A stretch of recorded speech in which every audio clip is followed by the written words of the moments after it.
Hello,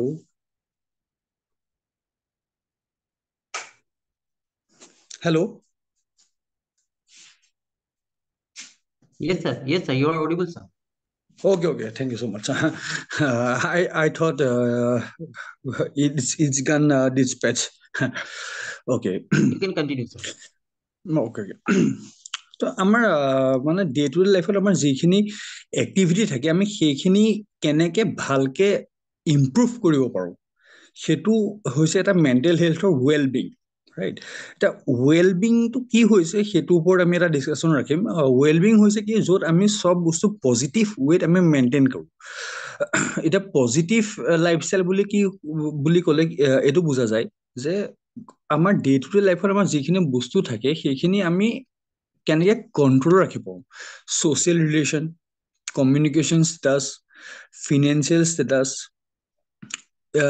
personal relationship professional relationship আৰু related to studies আৰু এতিয়া যিহেতু আমাৰ টপিকটো ৰিলেটেড টু ষ্টুডেণ্টছ এতিয়া এক্সাম যেতিয়া হয় আমাৰ এক্সামছৰ সময়ত কি হয় আমাৰ এটা বেলেগ এটা প্ৰেছাৰ আৰু এটা ষ্ট্ৰেছ আহি যায় এটা এনজাইটি আহি যায় যে মই এইটো কৰিব নোৱাৰিলে মোৰ ফিউচাৰটো কি হ'ব আৰু এনজাইটিৰ মিনিং এইটোৱে বুজোৱা যায় যে ফিয়াৰ অফ ফিউচাৰ তো এনজাইটি চবৰে আহে পৃথিৱীত এনেকুৱা কোনো মানুহ নাই যে যাৰ এনজাইটি নাই যে ফিয়াৰ অফ ফিউচাৰ কাৰো নাই বুলি আমি ক'ব নোৱাৰো কেতিয়াও তো সেই বস্তুখিনি আমি কণ্ট্ৰল কৰিব পৰা কিছুমান ষ্ট্ৰেটেজি আছে আৰু সেই ষ্ট্ৰেটেজিবোৰ কৰিবৰ কাৰণে আমি ক'ৰবাত আমি একো বেলেগ জেগালৈ যাব নালাগে আমাৰ নিজৰ মাজৰ পৰা আমি সেই বস্তুখিনি এম্পাৱাৰ আমি কৰিব পাৰোঁ তো তাৰ কেইটাবা চিম্পল পইণ্টছ আছে সেই পইণ্টছকেইটা আমি ডিছকাছ কৰিছোঁ আৰু সেইকেইটা যদি ফ'ল' কৰোঁ তেতিয়া এজ এ ষ্টুডেণ্ট হওক এজ এ প্ৰফেচনেলছ হওক আমি সেই বস্তুখিনি আমি ধুনীয়াকৈ এপ্লাই কৰিব পাৰোঁ ফাৰ্ষ্ট পইণ্টটো হৈছে ফিজিকেল ফিটনেছ এতিয়া আমি ভাবোঁ যে এক্সাৰচাইজ কি দৰকাৰ কোনো এক্সাৰচাইজ নকৰে কৰে বহুত কমে কৰে কাৰোবাৰ অসুখ হৈছে তেতিয়া এক্সাৰচাইজ কৰিছে বা কোনোবা পেচেণ্ট হয় তেতিয়া কৰে কিন্তু ডে টু ডে লাইফত আমি সদায় এটা এক্সাৰচাইজ আমি কৰিব লাগে মিনিমাম 1 আৱাৰ লাগিলে এইটো 1 ঘণ্টাই হওক আধা ঘণ্টাই হওক ৱাকিঙে হওক চাইক্লিঙে হওক ৰানিঙে হওক এটা এক্সাৰচাইজ কৰিলে এইটোত কি হয় আমাৰ মুড ষ্ট্ৰেছ আৰু এনজাইটি বহুত কণ্ট্ৰলত আহে তো এই বস্তুখিনি আমি সদায় মেইনটেইন কৰি চলিব পাৰিলে লাহে লাহে লাইফটো ষ্টেবিলিটি আহিব ছেকেণ্ড পইণ্টটো আহিছে মেডিটেশ্যন ডে টু ডে লাইফত meditation is very very essential at least 5 minutes a day meditation is necessary meditation কৰিলে কি হয় মুড ষ্ট্ৰেছ এনজাইটি এই গোটেইকেইটা বেলেঞ্চত থাকে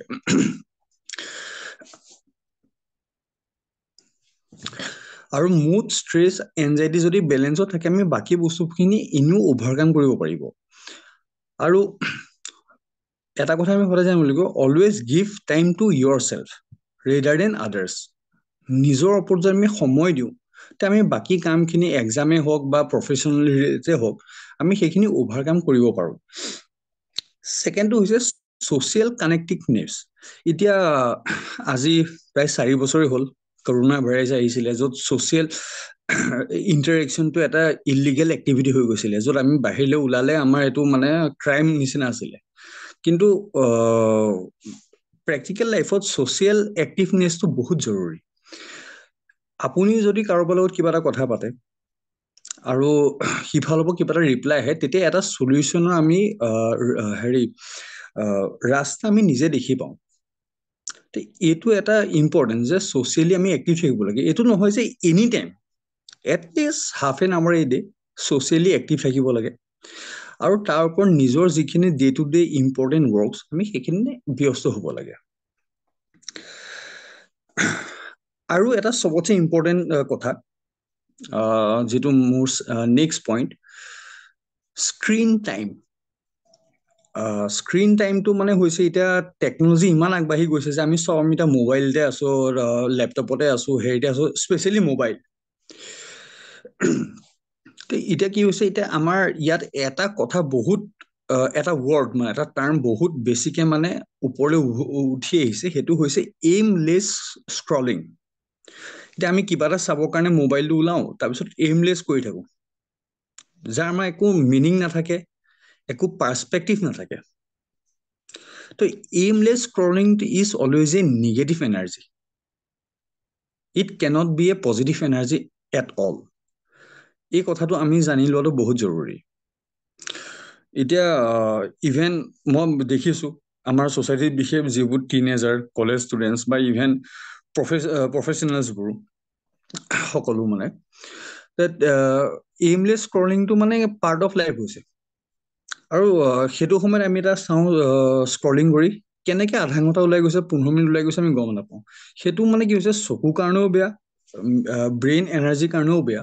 তো সেই বস্তুটো আমি যিমান হয় ইগন'ৰ কৰিব লাগে। তাৰপিছত লাইফষ্টাইল এটা ডিছঅৰ্ডাৰ আছে, তাত দুটা এছ আছে, মানে ইংলিছ এলফাবেটৰ দুটা এছ আছে, চিডেণ্টাৰী লিভিং এণ্ড ষ্ট্ৰেছ। চিডেণ্টাৰী লিভিং মানে হৈছে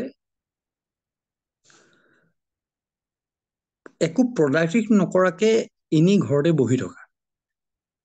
অফিচলৈ গ'লো বা কলেজলৈ গ'লো, আহিলো, এতিয়া পঢ়িছো, বহিছো, গাত এনাৰ্জি আছে, কিন্তু সেইটো আমি নিজকে বিজি কৰিব পৰা নাই। এতিয়া লাইফত কি হৈছে পজিটিভ মাইণ্ডছেট যদি ৰাখিবলৈ হয়, পঢ়াতে হওক বা যি হেৰিতে হওক, তে নিজকে যিমান ফিজিকেলি এণ্ড মেণ্টেলি আমি বিজি কৰি ৰাখিব পাৰোঁ, তে সেইটো হৈছে এটা পজিটিভ লাইফষ্টাইল। তেতিয়া এটা কথা আছে, a busy man can make time whereas an idle man cannot make time. তো চিডেণ্টাৰী লিভিং মানে এলেহুৱাকে বহি থাকিব কেতিয়াও নালাগে। ছেকেণ্ডটো হৈছে ষ্ট্ৰেছ।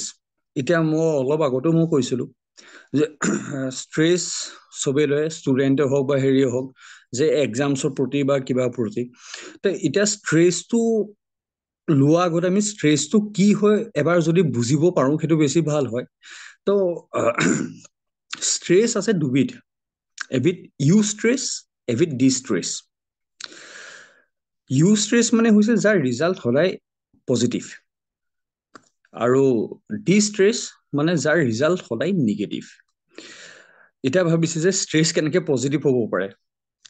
ইউ ষ্ট্ৰেছৰ এটা এক্সপ্লেনেশ্যন আছে, যে আমি যেনেকৈ ঘৰত এখন বিয়া পাতিলোঁ বা কলেজতে এখন ইভেণ্ট পাতিলোঁ, ফ্ৰেচাৰ্ছ পাৰ্টি হওক বা কলেজ উইক হওক, তেতিয়া আমি গম পাওঁ যে এই বস্তুখিনি গোট খাইছে নে নাই খোৱা। এতিয়া কলেজ উইক শেষ হ'ব, ষ্ট্ৰেছ খতম হ'ব, সেইটো ইউ ষ্ট্ৰেছ বুলি কোৱা যায়, বা নিজৰ ঘৰৰ বা পাৰ্চনেল লাইফতো। ডি ষ্ট্ৰেছ হৈছে যেতিয়া আমাৰ বস্তুবোৰ কণ্ট্ৰলত নাথাকে, য'ত এনজাইটি আহি যায়।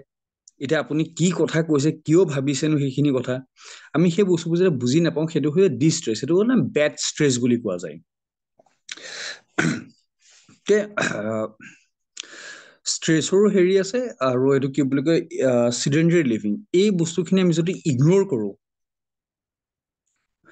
তেতিয়া লাহে লাহে লাইফটো এটা ষ্টেবিলিটি আহিব। এতিয়া ষ্টুডেণ্টছ হিচাপে মানে ষ্টুডেণ্টছৰ কাৰণে মোৰ এটাই মেছেজ, যে লাইফত ইমান ষ্ট্ৰেছ ল'ব নালাগে, খালি সময় কামটো যদি সময়ত কৰা যায়।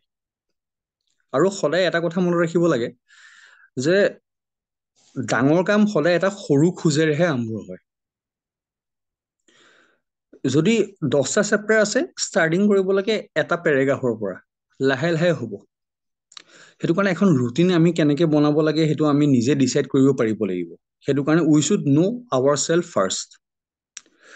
কাৰণ কি আমাৰ নিজৰ বেটেলখন সদায় আমাৰ নিজৰ লগত আছে, বেলেগৰ লগত নাই।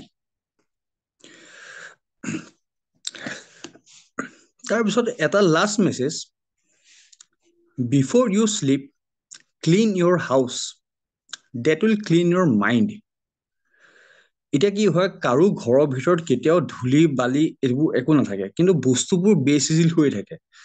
সেই বস্তুখিনি যদি আমি চিজিল কৰিব পাৰোঁ, হেৰি কৰোঁ, তে নেক্সট মৰ্ণিং যেতিয়া উঠিম ন, আমি এটা অৰ্গেনাইজড মেণ্টেল হেল্থৰ থ্ৰুৰে আমি উঠিব পাৰিম, আৰু তেতিয়া বস্তুখিনি নিজে ষ্টেবিলিটি আহিব। মোৰ লেকচাৰ ইমানতে শেষ হৈছে, আৰু এটা কুৱেশ্যনিং ৰাউণ্ড মই ৰাখিবলৈ ইচ্ছা কৰিছোঁ। কাৰোবাৰ যদি কিবা কুৱেশ্যনছ আছে, দেন প্লিজ কণ্টিনিউ।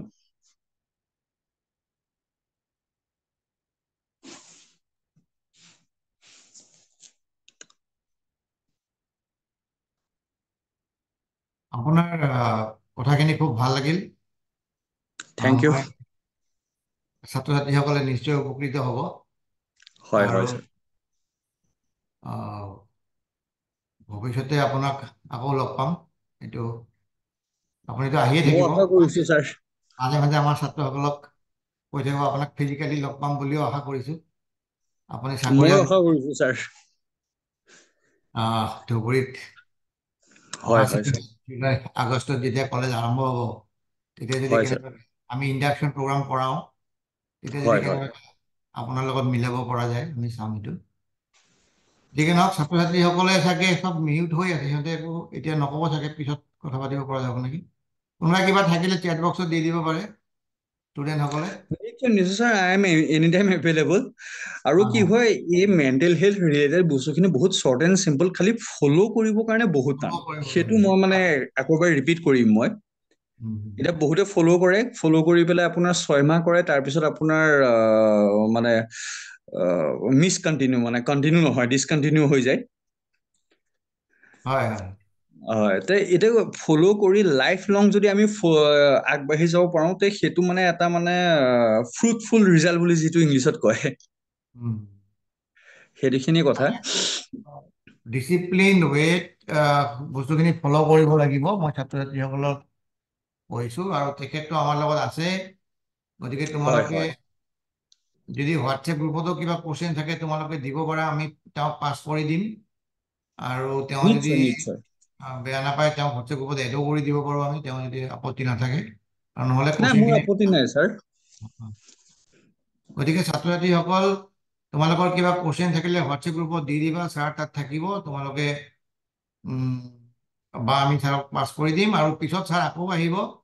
গতিকে খালি কথাটো হ'ল যে বস্তুখিনি ফ'ল' কৰিব লাগিব, হৃদয়ংগম কৰিব লাগিব। শুনিলে নহ'ব, হৃদয়ত ল'ব লাগিব, সেইটো আচল কথা। হয় হয় sir. Thank you. Thank you so' much sir, মোৰ বহুত ভাল লাগিল এই প্লেটফৰ্মটো পাই পেলাই। থেংক ইউ। Sumit. sir. Thank you so much, Mr. Oliver Kumar Sharma, sir. Most welcome. Now I would like to request Mr. Ashim Kumar Hazarika, sir, to continue his lecture. Mr. Hazarika.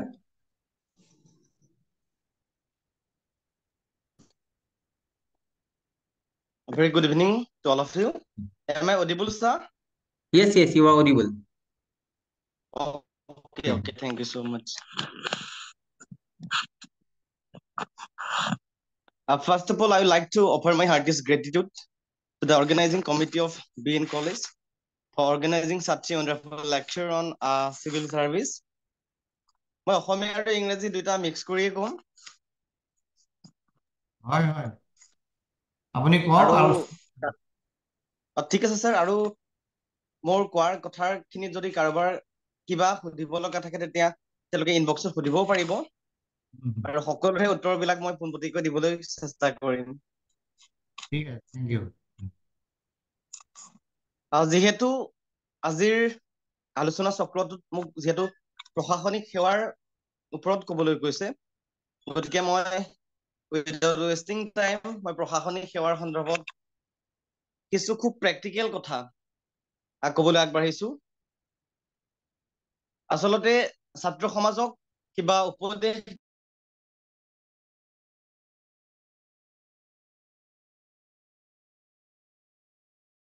পৰীক্ষাৰ্থী, গতিকে মই ভাবো যিহেতু মই এইটো ফিল্ডৰ লগত 1 বছৰ ধৰি লাগি আছো, ভাবিছো কিছু কথা মই ক'বলৈ মোৰ বাবে সুবিধা হ'ব।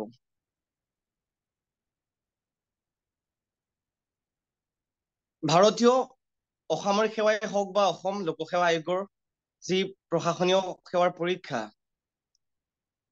এই পৰীক্ষাত যেতিয়া এজন ছাত্ৰ বা ছাত্ৰীয়ে ভাবে যে মই ভৱিষ্যতে এজন প্ৰশাসনিক বিষয়া হ'ম, তেওঁ নিজৰ মনক প্ৰশ্ন কৰা ভাল যে তেওঁ কিয়, কি কাৰণৰ বাবে ভাৰতীয় প্ৰশাসনিক সেৱাত তেওঁ জইন কৰিব বিচাৰে। খুব স্পষ্ট হোৱাটো প্ৰয়োজন।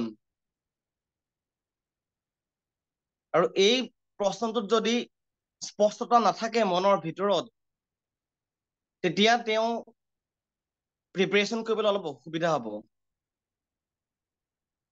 যিহেতু এই বৰ্ষৰ মই এজন নিজেই পৰীক্ষাৰ্থী আছিলো, যদিও মই এইবাৰ মৌখিক পৰীক্ষাত সফলতা লাভ কৰিবলৈ সক্ষম নহলো, এইটো মোৰ ফাৰ্ষ্ট এটেম্প আছিল। আৰু মই অসম পুলিচ সেৱাৰ বাবে মই আশা কৰিছিলো, তথাপিও হয়তো চাগে কিবা কাৰণবশতঃ হয়তো মোৰো কিবা ভুল হ'ব পাৰে বা কিবা কাৰণবশতঃ এইবাৰ মই উত্তীৰ্ণ হ'বলৈ সক্ষম নহলো। তথাপিও মই কিন্তু আজিৰ তাৰিখত মোৰ ধৈৰ্য বা মোৰ মনোবল হেৰুওৱা নাই। এদিন দুদিনটো বেয়া লাগিব, এইটো খুব স্বাভাৱিক কথা, কিন্তু মোৰ উপৰোক্ত বক্তা ছাৰজনে কোৱাৰ দৰে নিজৰ মনটোক সুস্থ আৰু সবল কৰি ৰখা আটাইতকৈ খুব প্ৰয়োজন। কাৰণ এই সময়ছোৱাত এই যিটো জাৰ্ণি, যিটো যাত্ৰা, প্ৰশাসনিক সেৱাৰ পৰীক্ষাৰ বাবে প্ৰস্তুতিৰ যিটো যাত্ৰা, এই যাত্ৰাত এজন ছাত্ৰ বা ছাত্ৰীয়ে নিজৰ মনটোক সবল কৰি ৰখা খুব প্ৰয়োজন। আমিও বিগত সময়ছোৱাত এই পৰীক্ষাটোক লৈ বহুত নেতিবাচক কথা শুনিছো, বহুতে বহুত কথা কব, কিন্তু আমি নিজেই নিজৰ সাহস হ'ব লাগিব। মই প্ৰথমতে মোৰ ছাত্ৰ ছাত্ৰীসকলক মই নিজৰ মনটোক সাহসী কৰি ৰাখিবলৈ মই অনুৰোধ জনাইছো। মই আকৌ কৈছো, হয়তো মই চাগে তেওঁলোকৰ বহুত বেছি অগ্ৰস্ত নহম, কাৰণ মই 2021 বৰ্ষত মোৰ স্নাতকোত্তৰ শিক্ষা সমাপ্ত কৰিছিলো, আৰু সেই বৰ্ষতে মই গৱেষণাত জইন কৰাৰ পাছতহে মই এই পৰীক্ষাটো দিয়াৰ কথা ভাবিছিলো। প্ৰথমবাৰ যদি উত্তীৰ্ণ নহলো, মই আশা কৰিম যে ভৱিষ্যতৰ দিনত মই এই পৰীক্ষাত আকৌ অৱতীৰ্ণ হম। আৰু এই আশা আৰু এই মনোবল প্ৰতিজন চিভিল চাৰ্ভেণ্ট এছপাইৰেণ্টৰ মনত থাকিবই লাগিব। যিদিনাখন এই পৰীক্ষাটোৰ ৰিজাল্ট আউট হৈছিল, সেইদিনাখন মোৰ পঢ়া টেবুলৰ সন্মুখত মই এষাৰ কথা লিখি থৈছিলো। সেই কথাষাৰ আছিল, don't quit, every difficulty is an opportunity in disguise. আকৌ একেই যাত্ৰা আৰম্ভ হব। এতিয়া পুনৰ আকৌ এতিয়া প্ৰাৰম্ভিক পৰীক্ষাৰ বাবে প্ৰস্তুতি চলাব লাগিব, তাৰ পাছত আমি মূল পৰীক্ষাৰ বাবে প্ৰস্তুতি চলাব লাগিব, আৰু মূল পৰীক্ষা যেতিয়া আমি ক্লিয়াৰ কৰিব পাৰিম, তেতিয়া আমি মৌখিক পৰীক্ষা বা আমি ভাইভাৰ বাবে প্ৰস্তুতি চলাব লাগিব। মই প্ৰথমতে প্ৰাৰম্ভিক পৰীক্ষাৰ পৰা ষ্টাৰ্ট কৰিব বিচাৰিছো। আৰু প্ৰসংগক্ৰমে এটা কথা খুব ভাল লাগিছে, আজি BN কলেজৰ মানে এজন মেম্বাৰ হ'ল মোৰ জ্যেষ্ঠ ভাতৃপত্নী ভৃগুমণি নাথ দাদা। আৰু বিগত সময়ছোৱাত ভৃগুদাৰ পৰা মই বহু ক্ষেত্ৰত নিজেই খুব অনুপ্ৰাণিত হৈছিলো, খুব উৎসাহিত হৈছিলো, আৰু মই আশা কৰিম BN কলেজক আগুৱাই নিয়াৰ ক্ষেত্ৰত ভৃগুদাই তেওঁৰ যিখিনি কৰণীয় আছে ছাত্ৰ সমাজৰ প্ৰতি, দাদাৰ প্ৰতি, সেইটো মোৰ অনুৰোধ বুলিয়ে ক'ব লাগিব। মই আশা কৰিম দাদাই তেওঁৰ কৰণীয়খিনি কৰিব কলেজৰ সহযোগিতাত। গতিকে মই প্ৰথমতে এতিয়া প্ৰাৰম্ভিক পৰীক্ষাৰ বাবে এজন ছাত্ৰ বা ছাত্ৰীয়ে কেনেধৰণে প্ৰস্তুতি চলাব লাগে, এই প্ৰসংগত মই কিছু কথা ক'ব খুজিছো। প্ৰাৰম্ভিক পৰীক্ষাত দুখন প্ৰশ্ন কাকত থাকে, এখন জেনেৰেল ষ্টাডিজ 1 আৰু এখন জেনেৰেল ষ্টাডিজ 2। দুইখন পেপাৰতে নম্বৰ থাকিব 250 কৈ, অৰ্থাৎ 250 নম্বৰ। আৰু প্ৰথম যিখন প্ৰশ্ন কাকত জেনেৰেল ষ্টাডিজ 1, তাৰ বাবে আমি বিভিন্ন বিষয়ৰ ওপৰত আমাৰ দক্ষতা বা আমাৰ জ্ঞান থাকিব লাগিব। আৰু জেনেৰেল ষ্টাডিজত অন্তৰ্ভুক্ত বিষয়সমূহ হৈছে Indian polity, Indian economy, Indian geography, world geography, Assam geography, Indian history, Assam polity, current affairs, আৰু কিছুমান প্ৰশ্ন আহে নিজৰ ৰাজ্যখনৰ সন্দৰ্ভত, অৰ্থাৎ অসমৰ ওপৰত বেছ কৰি কিছুমান প্ৰশ্ন থাকিব। যদি ছাত্ৰসকলে মোৰ কথাবিলাক শুনি আছে, তোমালোকে কিছুমান কথা নোট কৰি যাব পাৰা, তেতিয়া তোমালোকৰ অলপ সুবিধা হ'ব প্ৰস্তুতি চলোৱাৰ ক্ষেত্ৰত। এতিয়া মই প্ৰথম ষ্টাৰ্ট কৰিব খুজিছো অসমৰ পৰা, কাৰণ আমি অসমৰ এজন বাসিন্দা হয়, আমি অসম ৰাইজৰ এজন নাগৰিক হয়। অসমৰ ৰাজনৈতিক সামাজিক প্ৰেক্ষাপট কেনেকুৱা? অসমৰ সাহিত্যৰ দিশত কোনসকল মনীষীয়ে তেওঁলোকৰ অৱদান বা কণ্ট্ৰিবিউশ্যন আগবঢ়াই গৈছিল, এই সন্দৰ্ভত আমাৰ সম্যক জ্ঞান থাকিব লাগিব। উদাহৰণস্বৰূপে মই যদি কওঁ, কোনজন প্ৰথম অসমীয়া সাহিত্যিকে জ্ঞানপীঠ বঁটা লাভ কৰিছিল, তেতিয়া উত্তৰ হ'ব বীৰেন্দ্ৰ কুমাৰ ভট্টাচাৰ্য। তেওঁ কিহৰ বাবে লাভ কৰিছিল? ইয়াৰো ইংগম উপন্যাসৰ বাবে। এনেদৰে আমি বস্তুখিনিৰ প্ৰেক্ষাপট আৰু তথ্যগতভাৱে আমি আগবাঢ়ি যাব লাগিব। এইটো মাত্ৰ এটা উদাহৰণহে। অসমৰ এতিয়া যিসকল ইতিহাসত থকা বীৰ বীৰাংগনা আছিল, বা কিছুমান আমাৰ ইতিহাসৰ মাইনৰ কেৰেক্টাৰ আছিল, যিবিলাকক আমাৰ ইতিহাসে ঢুকি পোৱা নাই, সেইসমূহৰ সন্দৰ্ভতো আমাৰ এছপাৰেণ্ট সকলৰ মনত কিছুমান স্পষ্ট ধাৰণা থাকিব লাগিব। আৰু তোমালোকে ফ'ল' কৰিব পৰা এই ক্ষেত্ৰত আছাম ইয়েৰবুক। আৰু মই ভাবো প্ৰাৰম্ভিক পৰীক্ষাৰ বাবে অসমৰ সন্দৰ্ভত আছাম ইয়েৰবুক আৰু এখন বাতৰি কাকত, বিশেষকৈ মই আছাম ট্ৰিবিউন পঢ়িবলৈ সকলোকে মই অনুৰোধ জনাওঁ। কাৰণ আছাম ইয়েৰবুক আৰু আছাম ট্ৰিবিউন মই নিজেই পঢ়ো, আৰু যিবিলাক গুৰুত্বপূৰ্ণ তথ্য বা ইম্পৰ্টেণ্ট নটিফিকেশ্যন থাকে মই সদায় ডায়েৰীত লিপিবদ্ধ কৰি যাওঁ। আৰু প্ৰাৰম্ভিক পৰীক্ষাৰ বাবে আছাম ইয়েৰবুকখন যথেষ্ট।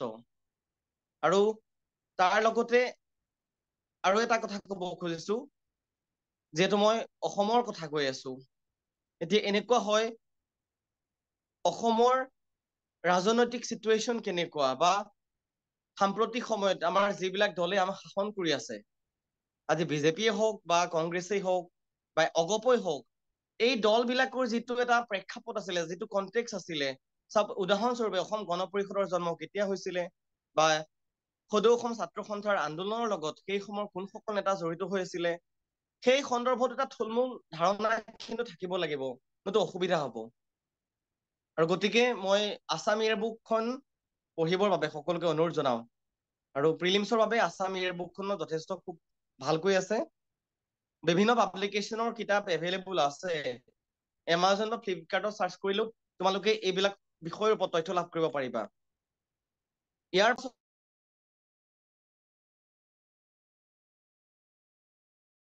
ওপৰত কেতিয়াবা 10টা এনেকুৱা বিগত সময়ত দেখিছো।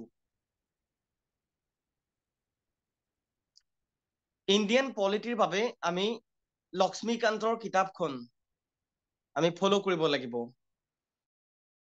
ইণ্ডিয়ান কনষ্টিটিউশ্যন বুক ৰিটেন বাই কান্ত। উদাহৰণস্বৰূপে যিহেতু প্ৰশাসনিক সেৱাৰ বিষয়ত আমি আলোকপাত কৰি আছো, আমি ডিছকাছ কৰি আছো, আৰ্টিকল 315 to 317 ভিতৰত আমাৰ এই অসামৰিক সেৱাৰ বিষয়ে কনষ্টিটিউশ্যনৰ উল্লেখ আছে। প্ৰথমতে এই আৰ্টিকল কেইটা আমি অলপ থুলমূলকৈ জানিব লাগিব।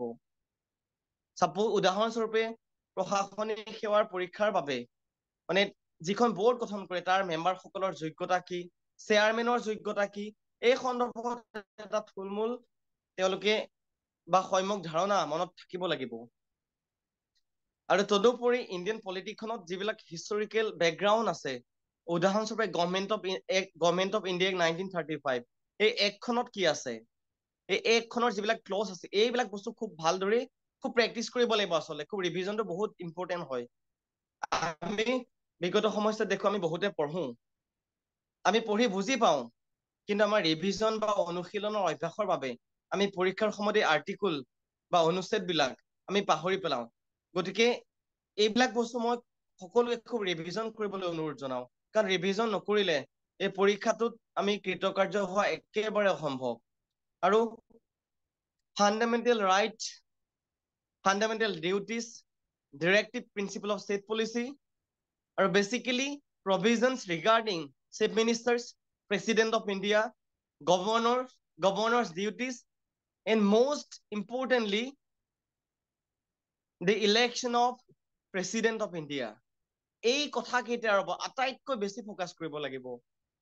উদাহৰণস্বৰূপে মই যদি কওঁ আৰ্টিকল 21, আৰ্টিকল 21ত কি আছে, right to life and personal liberty, এই অনুচ্ছেদটো আমি জানিব লাগিব। যদি আমি কওঁ right to freedom of religion, কোনটো অনুচ্ছেদত আছে, আৰ্টিকল 25, এইখিনি মানে আমাৰ খুব মগজুৰ ভিতৰত আমি খুব সংৰক্ষণ কৰিব পাৰিব লাগিব। আৰু জুডিচিয়েল ৰিভিউৰ লগত জড়িত প্ৰভিজন কোনবিলাক, মানে কনষ্টিটিউশ্যনৰ বেচিক ষ্ট্ৰাকচাৰটো কি, কনষ্টিটিউশ্যনত কিমান এমেণ্ডমেণ্ট হৈছে, উদাহৰণস্বৰূপে কোনটো এমেণ্ডমেণ্টত ভাৰতীয় সংবিধানত এই ছেকুলাৰিজিম যিটো ধাৰণা বা ধৰ্ম নিৰপেক্ষতাৰ যিটো ধাৰণা কেতিয়া আহিছিলে, এনেদৰে আমি বস্তুখিনিৰ ওপৰত আমি চালি জাৰি চাই আমি নোট কৰি পেলাই আমি অনুশীলন কৰিব লাগিব। আৰু মই কৈছো প্ৰতিদিনাখনে একেবাৰে কমকৈ হলেও 3 পৰা 4 ঘণ্টা আমি সদায় পঢ়িব লাগিব। যদি আমি পঢ়াত আমি সময় দিব নোৱাৰো, তেতিয়া কিন্তু এই পৰীক্ষাটোৰ বাবে আগ নবঢ়াই ভাল। কাৰণ বিগত সময়ছোৱাত মই নিজে যিহেতু আকৌ কৈছো, যিহেতু এই পৰীক্ষাটোৰ লগত খুব চিৰিয়াছলি লাগি আছো, এই কথাখিনি মই নিজে উপলব্ধি কৰা কথা। আৰু আজি মই ছাত্ৰ ছাত্ৰীসকলক যিখিনি কথা ক'ব খুজিছো, মই এইখিনি কথা মই বাস্তৱ জীৱনত নিজে সন্মুখীন অভিজ্ঞতাৰ পৰাহে কৈছো। মই কোনোবা সফল হোৱা কেণ্ডিডেটৰ কাহিনীৰ পৰা মই ক'ব খোজা নাই, কাৰণ এইবাৰ ময়ে বিফল হৈছো। যদি মোৰ প্ৰিলিমছ আৰু মেইনছ ক্লিয়াৰ হৈছিলে, কিন্তু মই ভাইভাত উত্তীৰ্ণ হোৱা নাছিলো। আৰু গতিকে মই সেইটো সময়ৰ পৰাই মই নিজক আত্মবিশ্লেষণ কৰিব খুজিছো, কাৰণ আত্মবিশ্লেষণ নকৰিলে, নিজৰ পজিটিভ নিগেটিভ পইণ্টবিলাক নাজানিলে আমি সঠিকভাৱে নিজক কেতিয়াও আগবঢ়াই নিব নোৱাৰিম। গতিকে ইণ্ডিয়ান পলিটিৰ কথা যিহেতু মই কৈছো, গতিকে লক্ষ্মীকান্তৰ যিখন কিতাপ আছে, এই কিতাপখন মই সকলোকে কিনিবলৈ আৰু খুব আগ্ৰহেৰে খুব মনোযোগেৰে পঢ়িবলৈ মই অনুৰোধ জনাইছো। তোমালোকে নোট কৰিব পাৰা, ইণ্ডিয়ান পলিটি ৰিটেন বাই লক্ষ্মীকান্ত। এইখন পলিটিৰ বাবে এখন বাইবেলৰ নিচিনা। ইয়াৰ পাছত APSC প্ৰিলিমছৰ বাবে মই প্ৰথম পেপাৰখনৰ কথা যিহেতু কৈ আছো, ফাৰ্ষ্ট পেপাৰখন, তাৰ পাছত মই ছেকেণ্ড পেপাৰ লৈ যাম। ফাৰ্ষ্ট পেপাৰৰ বাবে অসম হিষ্ট্ৰীৰ বাবে মই পঢ়িছিলো এখন কিতাপ, এখন আছিল এডৱাৰ্ড গেইটৰ আছাম হিষ্ট্ৰী, আৰু দ্বিতীয়খন কিতাপ আছিলে আছাম হিষ্ট্ৰী বুক ৰিটেন বাই প্ৰিয়ম গোস্বামী। এডৱাৰ্ড গেইটৰ কিতাপখনতকৈ মোৰ কাৰণে প্ৰিয়ম গোস্বামীৰ কিতাপখন বেছি ভাল আছিলে। বহুতে SL বৰুৱাৰ কিতাপো ফ'ল' কৰাত আপত্তি নাই, কিন্তু মই ভাবো যিসকল ছাত্ৰ ছাত্ৰীয়ে এই পৰীক্ষাটোত অৱতীৰ্ণ হোৱা নাই বা যাৰ মনত ইমান স্পষ্ট ধাৰণা নাই, তেওঁলোকে প্ৰিয়ম গোস্বামীৰ অসম বুৰঞ্জীৰ কিতাপখন কিনি ল'ব পাৰে। খুব এখন ভাল কিতাপ, আৰু এইখন পঢ়িলে অসম বুৰঞ্জীৰ ওপৰত তুলনামূলকভাৱে খুব এটা ভাল ধাৰণা তেওঁলোকে লাভ কৰিব পাৰিব। উদাহৰণস্বৰূপে অসম বুৰঞ্জীৰ কথা যিহেতু মই আলোচনা কৰিবলৈ আগবাঢ়িছো, অসম বুৰঞ্জীৰ কোনকেইটা অধ্যায় এই পৰীক্ষাটোৰ বাবে গুৰুত্বপূৰ্ণ, এই কথাটো জানিব লাগিব। কাৰণ প্ৰশাসনিক সেৱাৰ পৰীক্ষাত কি কি বিষয় আমি পঢ়িব লাগিব, এই কথাটোৰ লগতে কোনখিনি বিষয় আমি নপঢ়িব লাগিব, এই কথাটো জনা প্ৰয়োজন। কাৰণ হাৰ্ড লেবাৰৰ লগত যদি আমাৰ স্মাৰ্ট ষ্টাডি নাথাকে, আমি কেতিয়াও এই পৰীক্ষাটো ক্লিয়াৰ কৰিব নোৱাৰিম। আটাইতকৈ ইম্পৰ্টেণ্ট অধ্যায় হৈছে আহোম ডাইনেষ্টি।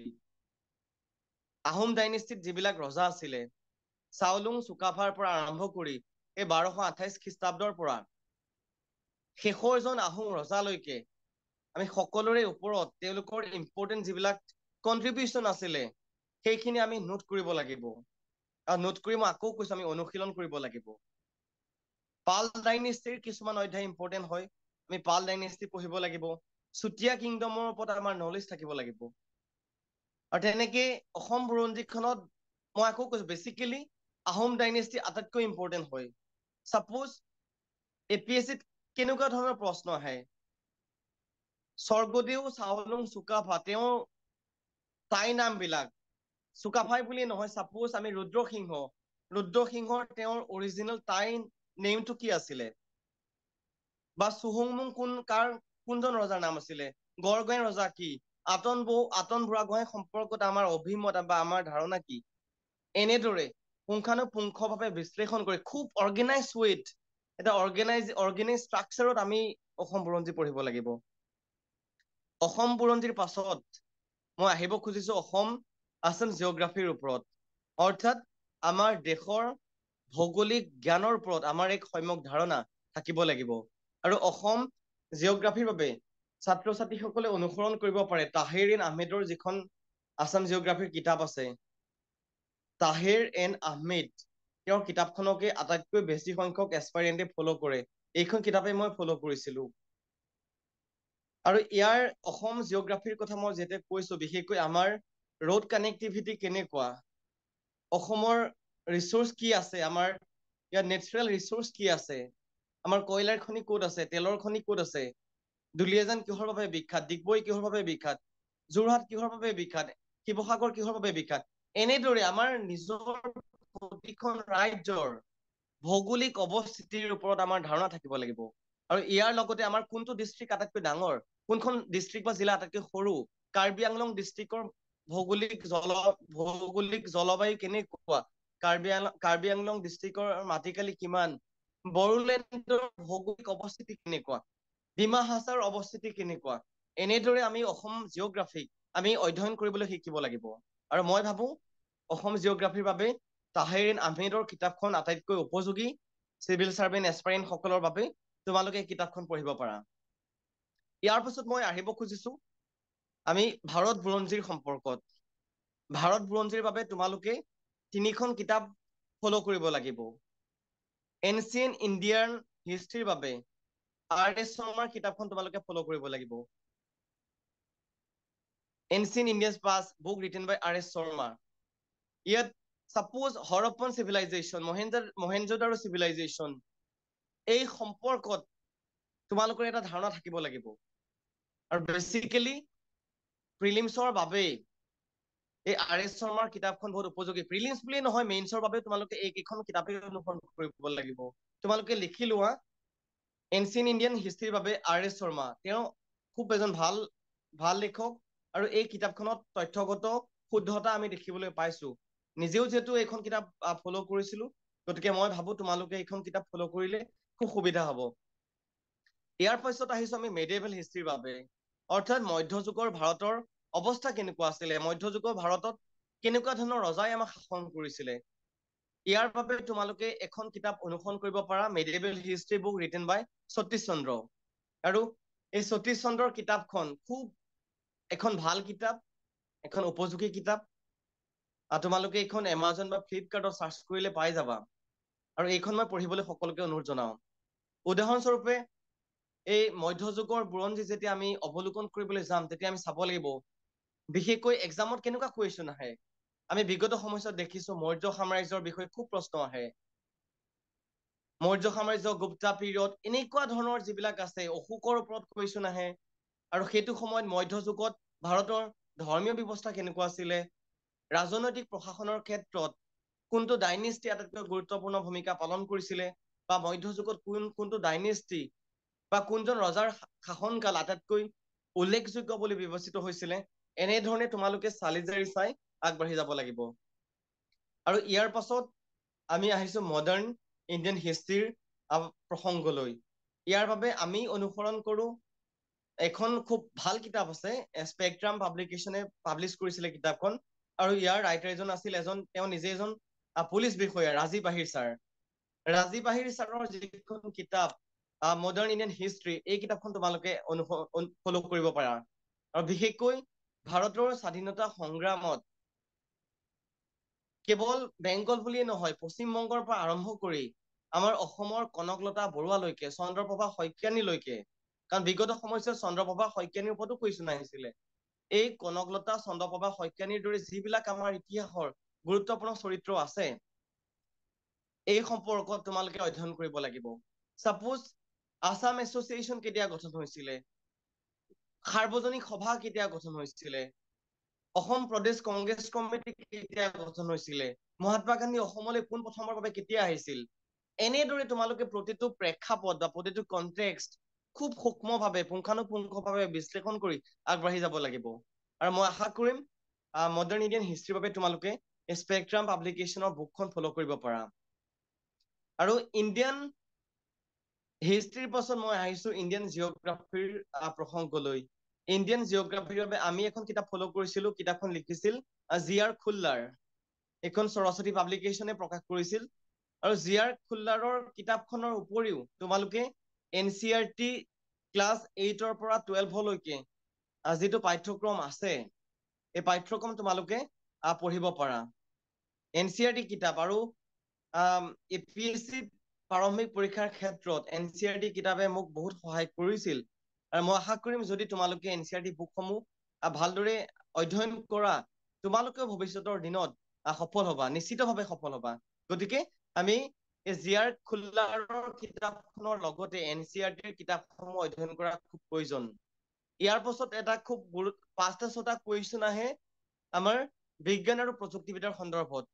আৰু এই কাৰণে তোমালোকে আকৌ কৈছো ক্লাছ 8 to 12লৈকে যিখিনি, ক্লাছ 12 নহলেও তোমালোকে ক্লাছ 8 to 10লৈকে তোমাৰ স্কুলৰ পাঠ্যক্ৰমত যিখিনি পাঠ্যক্ৰম আছিলে, এইখিনি অধ্যয়ন কৰিব লাগিব, খুব সূক্ষ্মভাৱে অধ্যয়ন কৰিব লাগিব। আৰু ইয়াত প্ৰিলিমছৰ ক্ষেত্ৰত আমাৰ বিজ্ঞানৰ যিবিলাক বেছিক কনচেপ্ট আছে বা প্ৰাথমিক অৱধাৰণা আছে, এই অৱধাৰণাসমূহ, এই কনচেপ্টসমূহ আমি ভালদৰে খুটি নাটি মাৰি আমি আয়ত্ত কৰিব পাৰিব লাগিব। গতিকে বিজ্ঞানৰ বাবে তোমালোকে NCERTৰ কিতাপসমূহ ফ'ল' কৰিবা। লগতে এটা খুব ভাল ৱেবছাইট আছে, insights on India IAS। You may write down also Insights on India IAS. এইটো তোমালোকে খুব সার্চ কৰিবা।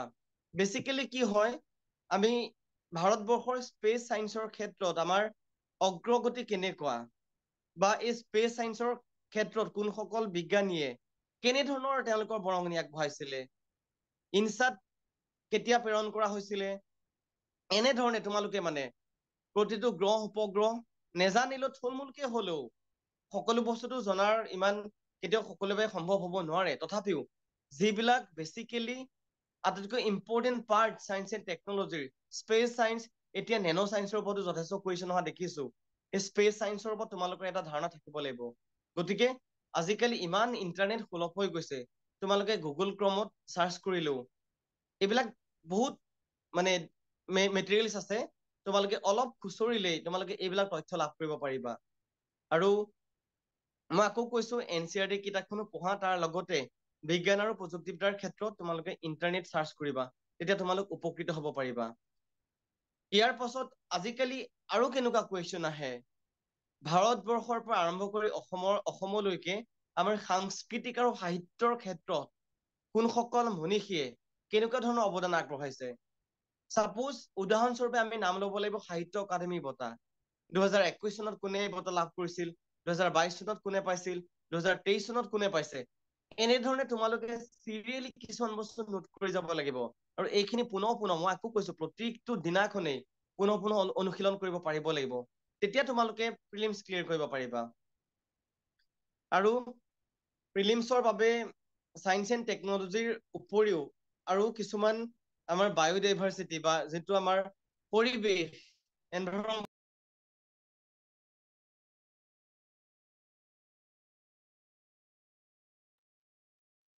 পৰিৱেশ কিছুমান আমাৰ পৰিৱেশ বিজ্ঞানৰ কিছুমান ধাৰণা আমাৰ মনত থাকিব লাগিব।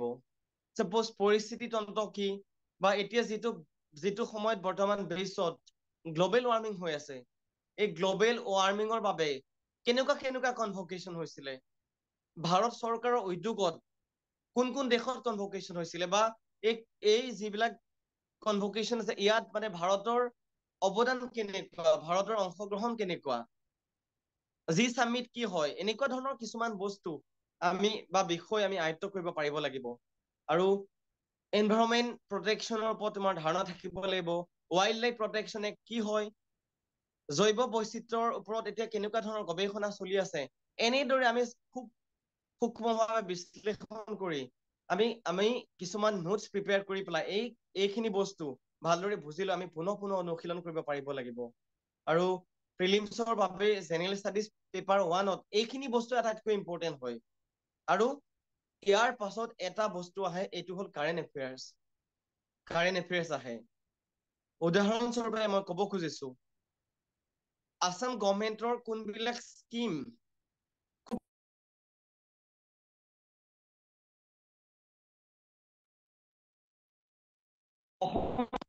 স্কিম আছে, এই স্কিমসমূহৰ ওপৰত তোমালোকৰ এটা ধাৰণা থাকিব লাগিব।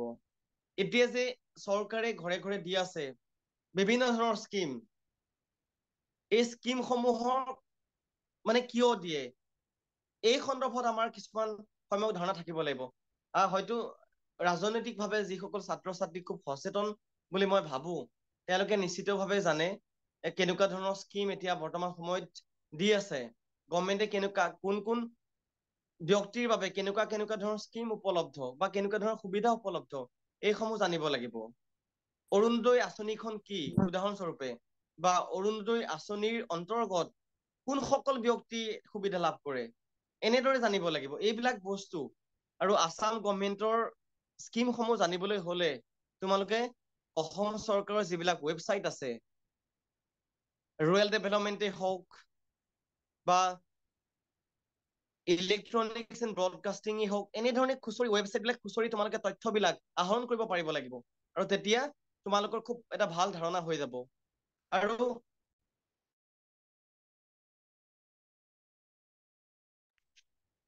এক্সকিউজ মি,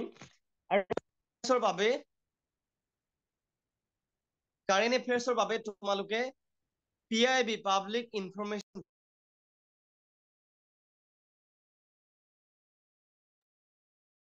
PIBটোত ভিজিট কৰিলেও PIBৰ ৱেবছাইটত ভিজিট কৰিলেও তোমালোকে বহুত তথ্য লাভ কৰিব পাৰিবা। আৰু মই ভাবো এজন এছপাইৰেণ্টক প্ৰিলিমছ পেপাৰ 1 ক্লিয়াৰ কৰিবলৈ এইখিনিয়ে যথেষ্ট হয়।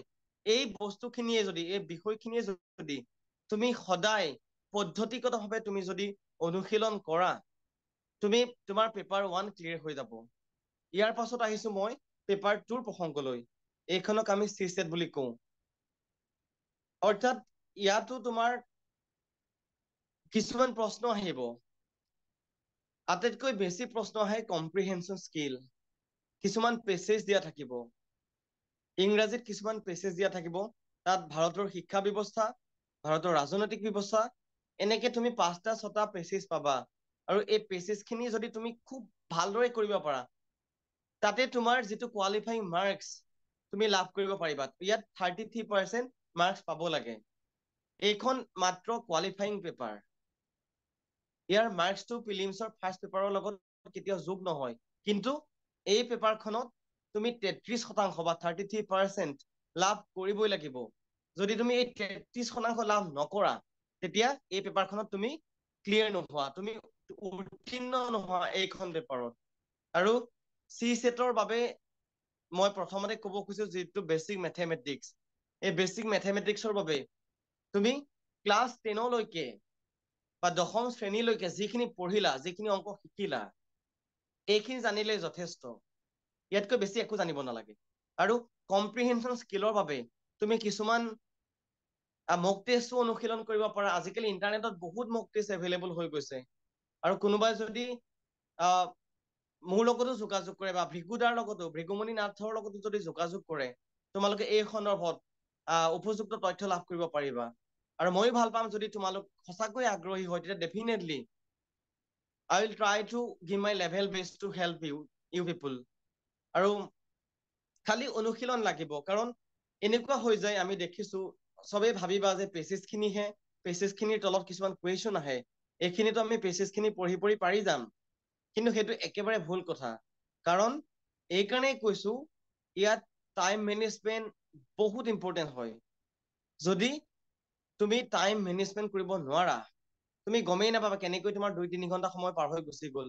আৰু যিহেতু নিগেটিভ মাৰ্কছৰ ভয় আছেই, কাৰণ 0.25কে নিগেটিভ মাৰ্কছ আছে ইয়াত।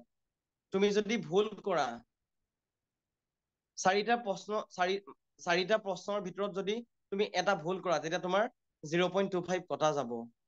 অলপতো ৰিস্ক আছে। সেইকাৰণে যিখিনি জানা খুব ভালদৰে জানিব লাগিব। কাৰণ তুমি কেতিয়াও ৰিস্ক ল'ব নোৱাৰা। তুমি যদি ভাবা যে মই টোক্কা মাৰি পেলাই মই ক্লিয়াৰ কৰিম, তেন্তে তুমি বহুত ভুল ভাবিছা। কাৰণ চিভিল চাৰ্ভিচৰ দৰে এটা গুৰুত্বপূৰ্ণ পৰীক্ষাত কোনোবাই অনুমানৰ ভিত্তিত বা টোক্কা মাৰি যদি পাৰ কৰিম বুলি ভাবিছে, তেওঁ ভুল ভাবিছে।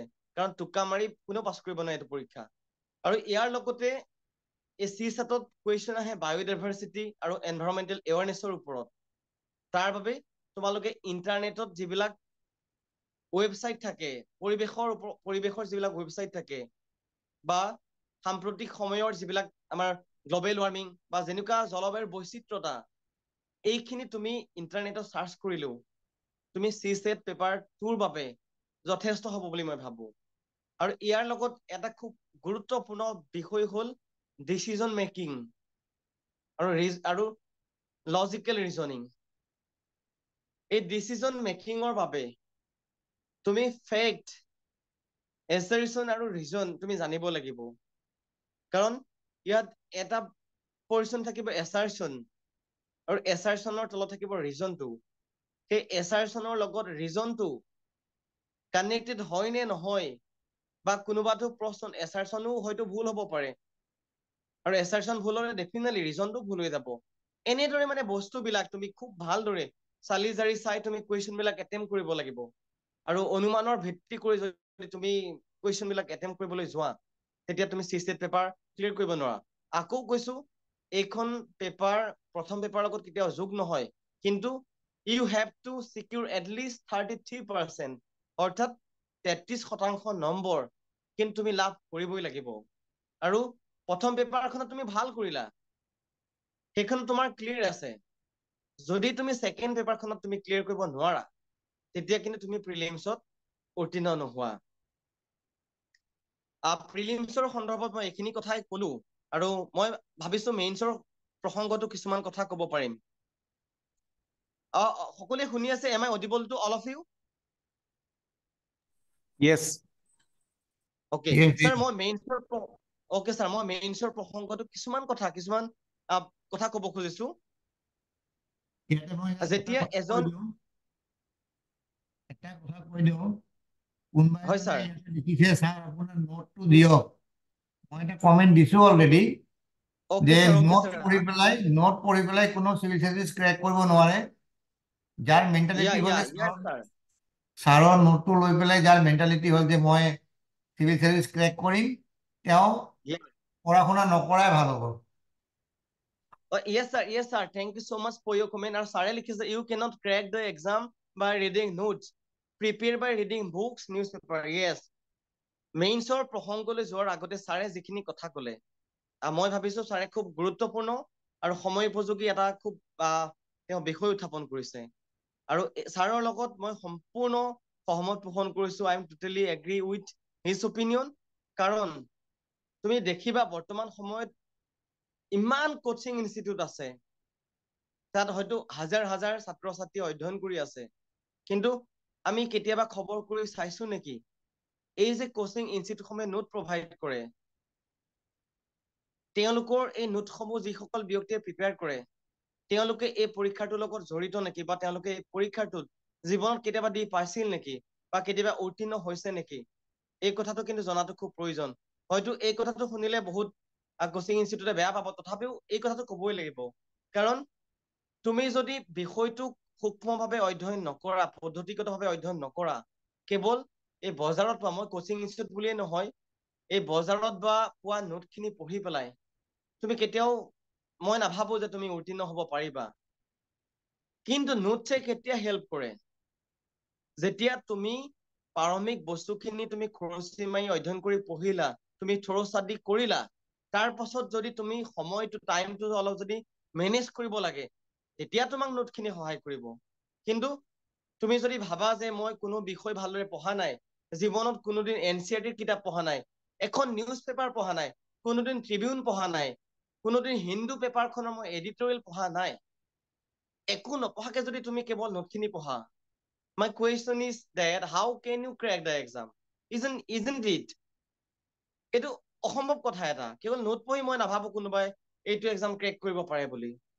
গতিকে এইখিনি কথা কলো, মই ভাবো তোমালোক খুব সাৱধান হবা।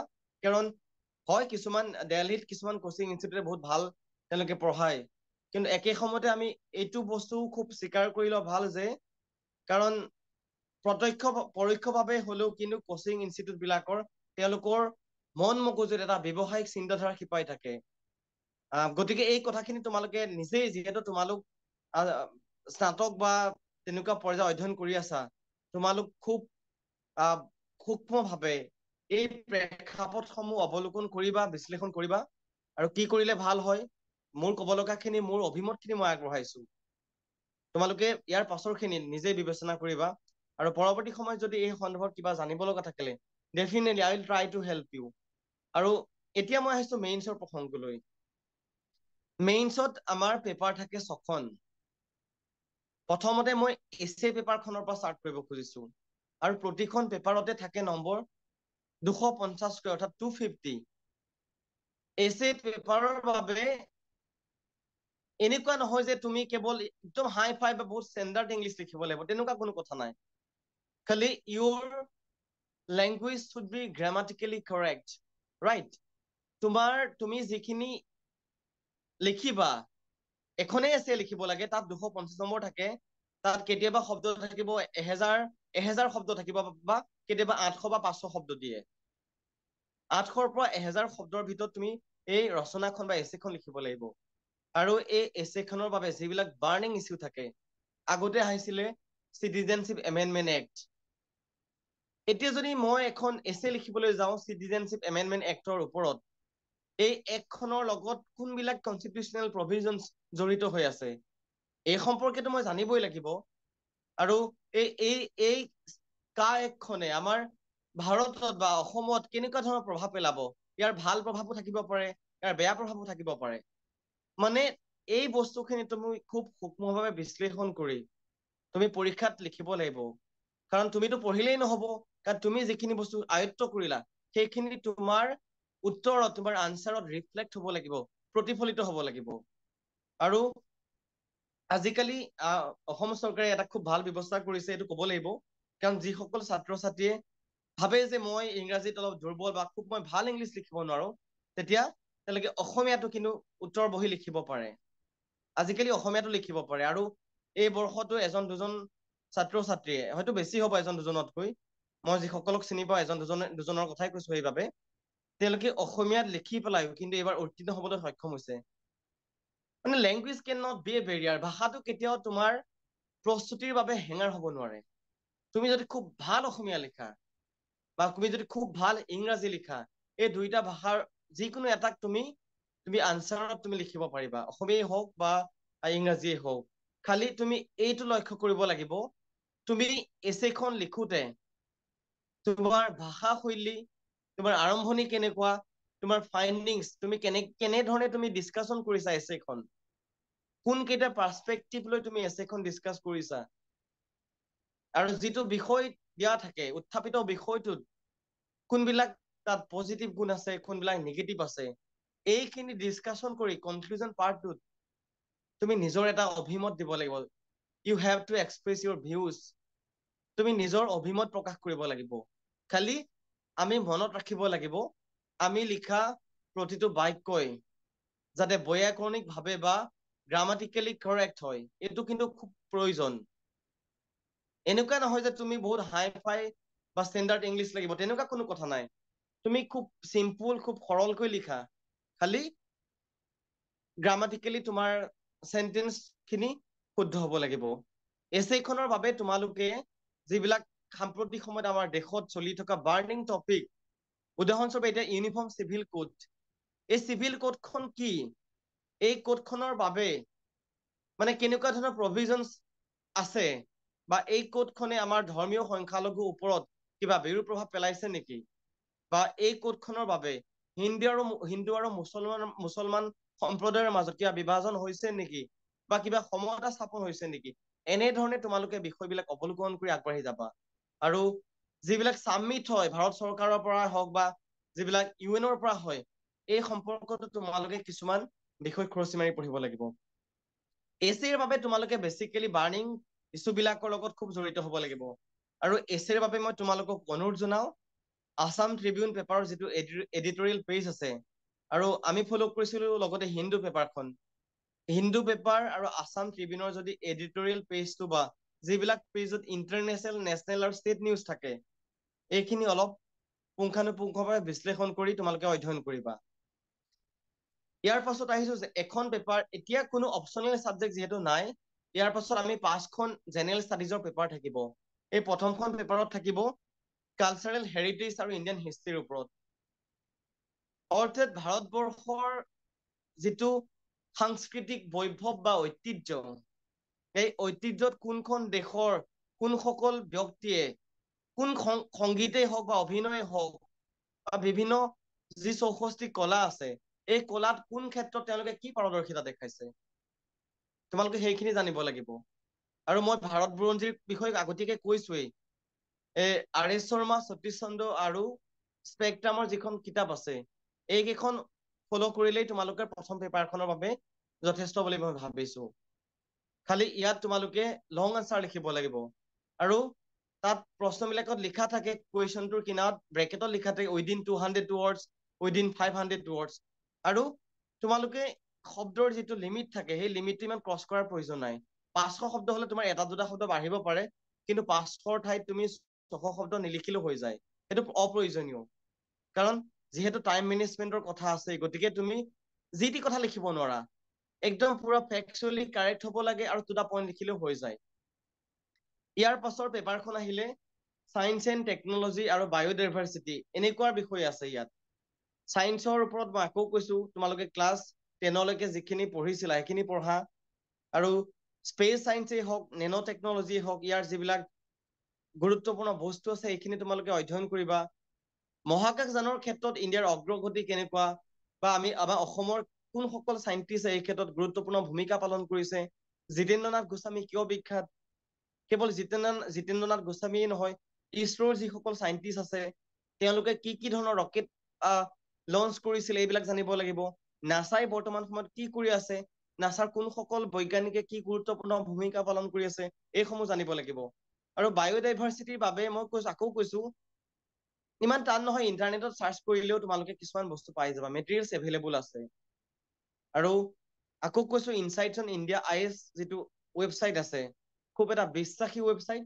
এইটো তোমালোকে ডেইলি ভিজিট কৰি, একবাৰ হলেও দিনটোত 10 মিনিট সময় হলেও ভিজিট কৰি তোমালোকে অলপ খুব ভালদৰে ষ্টাডি কৰিবা।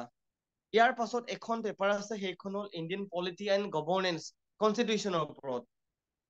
মই কৈছিলো লক্ষ্মীকান্তৰ কিতাপখনৰ কথা। এই পেপাৰখনৰ বাবে তুমি লক্ষ্মীকান্তৰ কিতাপখন পঢ়িলেই তোমাৰ ক্লিয়াৰ হৈ যাব। আৰু লক্ষ্মীকান্তৰ কিতাপখন এইবাবেই খুব এছপাইৰেণ্ট সকলৰ বাবে গুৰুত্বপূৰ্ণ, কাৰণ ইয়াত হিষ্টৰিকেল ইভলিউশ্যনৰ পৰা ৰিচেণ্ট যিবিলাক কনষ্টিটিউশ্যনেল এমেণ্ডমেণ্ট আছে গোটেইখিনি খুব ভালকৈ লিখা আছে। এইখিনি তোমালোকে অধ্যয়ন কৰিবা। আৰু বিশেষকৈ প্ৰধানমন্ত্ৰী, prime minister, chief minister, governor related যিবিলাক প্ৰভিজন, UPSC ৰিলেটেড বা APSC ৰিলেটেড যিবিলাক প্ৰভিজন আছে, directive principle of state policy related যিবিলাক provision, fundamental duties, fundamental rights, এইখিনি খুব ভালদৰে অধ্যয়ন কৰিবা। আৰু এইখিনি জানিলেই তোমালোকৰ এই পেপাৰখন আৰামছে ক্লিয়াৰ হৈ যাব। তাৰ পাছত আৰু এখন খুব গুৰুত্বপূৰ্ণ পেপাৰ APSC ইন্ট্ৰডিউচ কৰিলে, সেইখন হ'ল এথিক্স, ইন্টিগ্ৰিটি এণ্ড এপ্টিটিউড। অৰ্থাৎ এথিক্স বুলি ক'লে আমি সকলোৱে বুজো, এই এথিক্সৰ সন্দৰ্ভত কোনবিলাক ফিলচফাৰে তেওঁলোকৰ কেনেকুৱা ধৰণৰ মন্তব্য দিছিলে। উদাহৰণস্বৰূপে মই কৈছো গান্ধীয়ান এথিক্স। এই গান্ধীয়ান এথিক্সৰ কোনখিনি প্ৰিন্সিপল আমাৰ কাৰণে ইম্পৰ্টেণ্ট হয়, হোৱাট ইজ নন ভায়োলেন্স, অহিংসাৰ নীতি কি হয়, এই গান্ধীয়ে অহিংসাৰ নীতি কেনেকে পালন কৰিছিলে, এইখিনি বস্তু জানিব লাগিব। সাপোজ মেটাফিজিকেল স্কুল কি হয়, হোৱাট ইজ মেটাফিজিক্স, এনেকে তোমালোকে যিবিলাক এথিক্সৰ গুৰুত্বপূৰ্ণ বিষয় আছে এইখিনি অধ্যয়ন কৰিব লাগিব। আৰু এথিক্সৰ বাবেও এমাজন, ফ্লিপকাৰ্টত বহুত ভাল কিতাপ আছে। এই মুহূৰ্তত মোৰ নামটো মনত পৰা নাই কিতাপৰ নাম, কাৰণ আমি কিছুমান নিজেই কিতাপ পঢ়ি পেলাই নোটছ প্ৰিপেয়াৰ কৰিছিলো এথিক্সৰ বাবে। আৰু এথিক্স পেপাৰখন ইমান টান নহয়, খালি ইয়াৰ এথিক্সৰ লগত এটা বস্তু জড়িত হৈ আছে, সেইটো হ'ল এপ্টিটিউড। এপ্টিটিউডত কেনেকুৱা প্ৰশ্ন আহে, কাৰণ আকৌ কৈছো এই পৰীক্ষাটোৱে হ'ল এজন প্ৰশাসনিক বিষয়াই ভৱিষ্যতৰ সময়ত নিজৰ দেশখন বা নিজৰ ৰাজ্যখনক লৈ তেওঁ কি কাম কৰিব, এই সন্দৰ্ভত কিছুমান প্ৰব্লেম দিয়া থাকিব। উদাহৰণস্বৰূপে বুলি এইকাৰণেই কৈছো, কাৰণ মই কোৱা কথাটো এক্সামত আহিব তেনেকুৱা কথা নাই।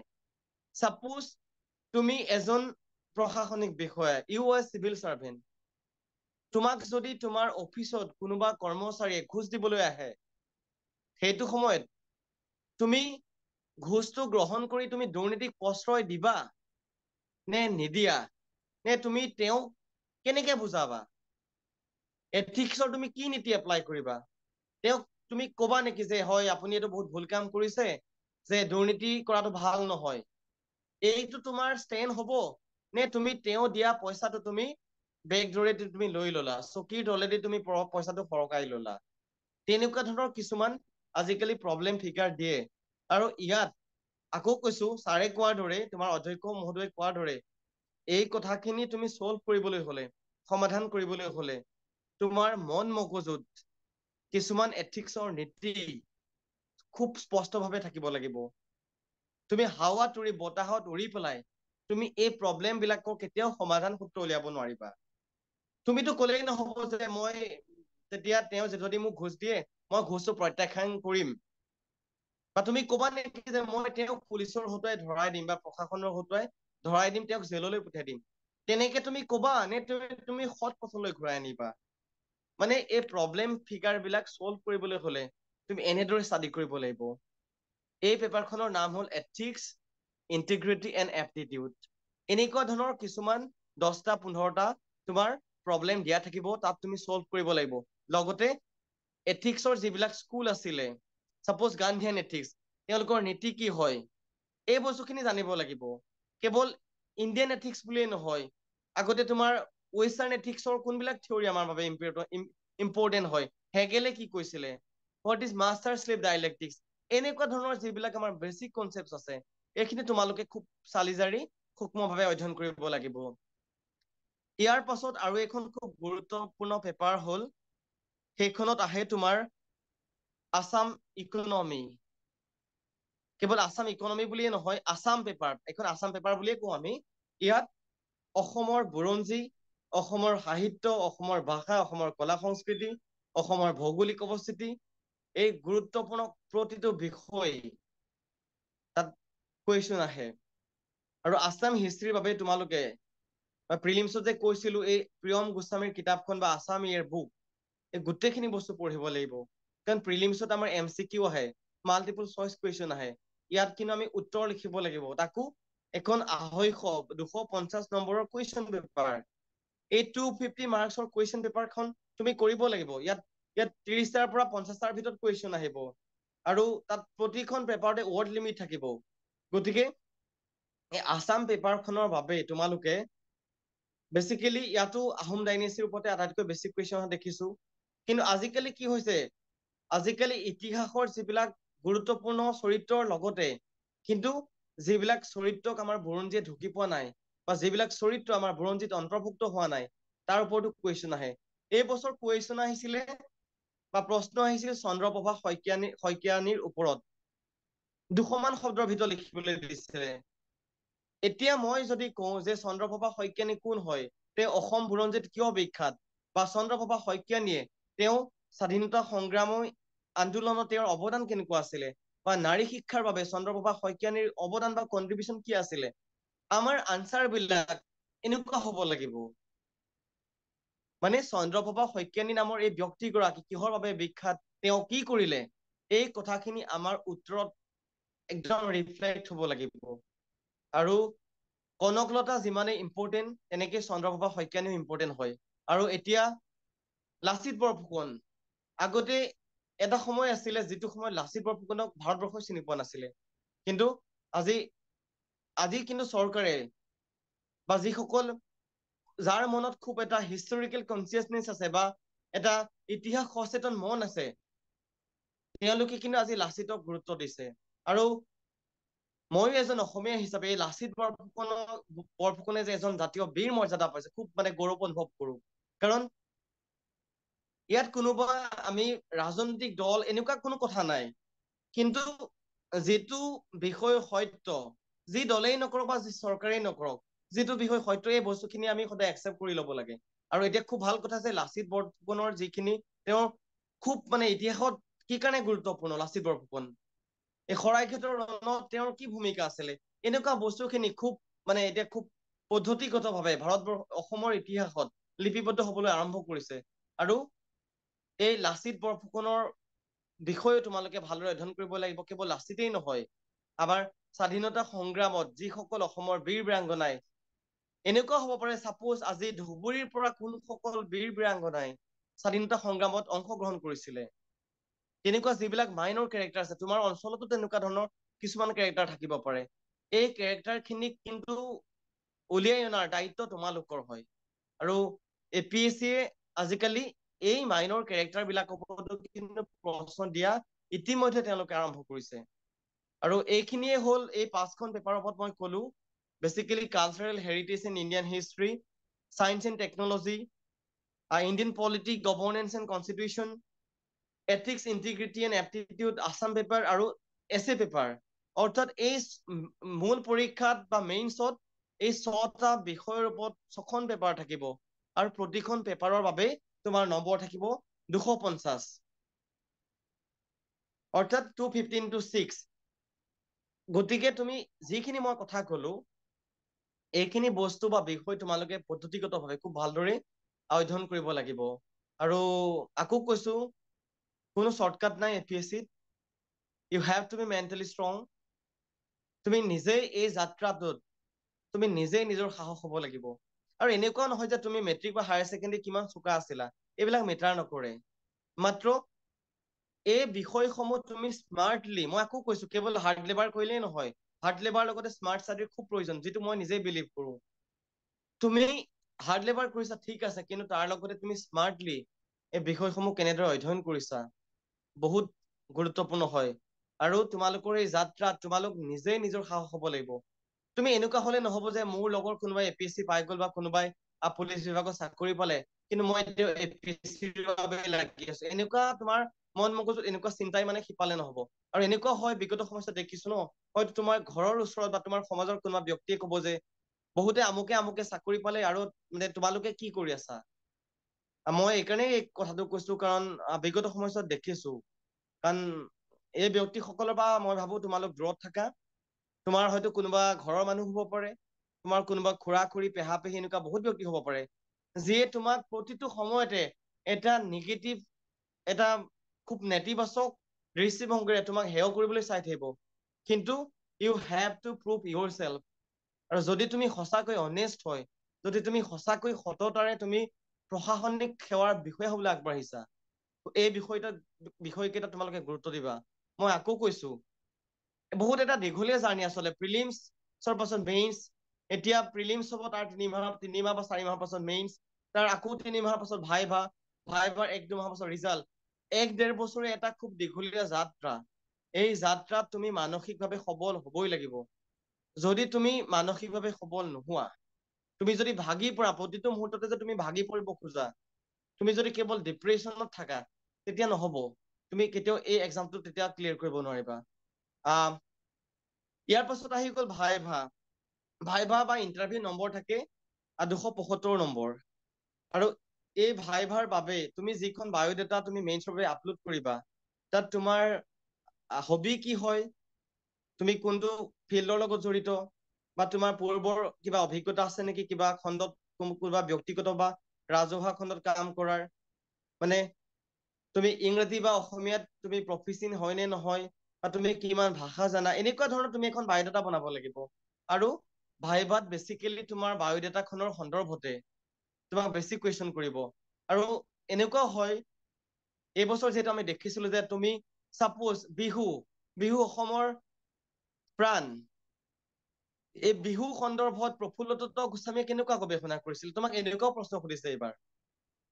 আৰু বিহুৰ লগত তোমাৰ চাপোজ উদাহৰণস্বৰূপে মানে বিশ্বৰ কোন দেশৰ কোন সংস্কৃতি মিল আছে, উদাহৰণস্বৰূপে আমি যদি কওঁ বিহুৰ লগত মিল আছে গ্ৰীচৰ ট্ৰাবাডুৰ সকলৰ প্ৰেম গীত। গ্ৰীচ দেশত ট্ৰাবাডুৰ নামৰ এটা জাতি আছে, তেওঁলোকৰ কিছুমান প্ৰেম গীত আছে, যিবিলাক গীত মানুহৰ প্ৰেম, জীৱনৰ প্ৰেম, যৌনতা আৰু মনস্তত্বৰ লগত জড়িত। এই গীতসমূহ আমাৰ বিহুৰ লগত সাংঘাতিক মিল আছে। এনেকুৱা ধৰণৰ প্ৰশ্ন তোমাক সুধিব পাৰে। মাঘ বিহুৰ মেজিৰ জুইকুৰাৰ গুৰুত্ব কি, এই প্ৰশ্নও তোমাক সুধিব পাৰে। আৰু তোমাৰ অসমৰ প্ৰতিটো জাতি জনগোষ্ঠীৰ যিবিলাক তেওঁলোকৰ পৰম্পৰা, যিবিলাক আচাৰ ব্যৱহাৰ, যিবিলাক নৃত্য বা যিবিলাক উৎসৱ আছে, এই উৎসৱসমূহৰ সন্দৰ্ভত তোমাৰ এটা সম্যক ধাৰণা থাকিব লাগিব। অসমৰ প্ৰতিখন ডিষ্ট্ৰিক্ট, অসমৰ জনগাঁথনি কেনেকুৱা, অসমৰ মাটিকালি কেনেকুৱা, বা অসমৰ আৰ্থ-সামাজিক বাতাবৰণ কেনেকুৱা, বা সমাগত 10 বছৰৰ ভিতৰত অসমখনক তুমি কেনেকুৱা ৰূপত চাব বিচৰা, এনেধৰণে তুমি নিজক প্ৰস্তুত কৰিব পাৰিব লাগিব। ইমানখিনিয়ে কথা কলো, আৰু শেষত কওঁ, আৰু বহুত বেছি দীঘলীয়া নকৰো, ভৱিষ্যতৰ সময়ত যদি কেতিয়াবা সুযোগ পাওঁ, নিশ্চিতভাৱে মই কবলৈ চেষ্টা কৰিম। আৰু যিসকলে খুব সঁচাকৈ যদি ভাবে যে তেওঁলোক প্ৰশাসনিক সেৱা বিষয়া হবৰ বাবে মন মেলিছে, যদি সঁচাকৈ তেওঁলোকৰ মনত সৎ সাহস আছে, কষ্ট কৰিব পৰাৰ প্ৰৱণতা আছে, সেইসকল ছাত্ৰ ছাত্ৰীৰ লগত মই সদায় সংযুক্ত হৈ আহিছো। আৰু নিজেও যিহেতু মই আকৌ কৈছো, মই পৰীক্ষাটোৰ বাবে খুব লাগি আছো, গতিকে মই তোমালোকক, মই যিখিনি মই জানো, বহুত মই একো নাজানো, কিন্তু যিখিনি মই জানো তোমালোকক মই দিবলৈ চেষ্টা কৰিম। খালি আকৌ কৈছো, hard labour plus smart study, that is the key of your success. There is no shortcut of success. আৰু এইখিনিয়ে কথা কলো। আৰু ইমান এটা খুব সুন্দৰ বিষয়ৰ ওপৰত, যদিও মই আকৌ কিছুমান উপযুক্ত নহয়, তথাপিও মোক কবলৈ সুযোগ আৰু সুবিধা দিয়াৰ বাবে মই BN কলেজৰ অধ্যক্ষ মহোদয়কে প্ৰমুখ্য কৰি প্ৰত্যেকজন শিক্ষাগুৰুলৈ মই আন্তৰিক শ্ৰদ্ধা আৰু ভক্তিভৰা সেৱা প্ৰণিপাত মই জনাইছো আৰু এই আলোচনা চক্ৰত অংশগ্ৰহণ কৰা প্ৰতিজন মৰমৰ ছাত্ৰ ছাত্ৰীসকলক মই শুভেচ্ছা জনাইছো তেওঁলোকৰ সমাগত জীৱন খুব ভাল হওক এই প্ৰশাসনিক সেৱাৰ পৰীক্ষাত তেওঁলোক নিজস্ব প্ৰতিভাৰে উদ্ভাসিত হওক উজ্জ্বলি উঠক এই কামনা আৰু প্ৰত্যয়েৰে মোৰ ক'ব লগাখিনি ইমানেই সামৰণি মাৰিছো thank you so much for hearing me thank you so much sir